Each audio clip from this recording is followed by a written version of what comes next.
जिस आदरणीय सभापति महोदय दरभंगा महाराज कामेश्वर सिंह जी के भारत रत्न देवा के लेल विधान परिषद में हम अभी प्रस्ताव करे जी हुनका भारत रत्न के लेल सिफारिश भारत सरकार से कल जाए। दरभंगा महाराज जी के बहुत पैघ योगदान छन मिथिला के संस्कृति संस्कार में और देश के उन्नति में और आज़ादी के जन्म भेल रहे तो 600 कुंटल सोना देश में वो जने रहथिन तय बहुत संस्था उनका नाम पर छन तय एहन महापुरुष के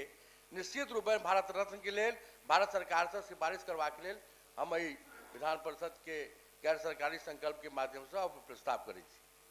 माननीय मंत्री जी, मिथिला के महान दानी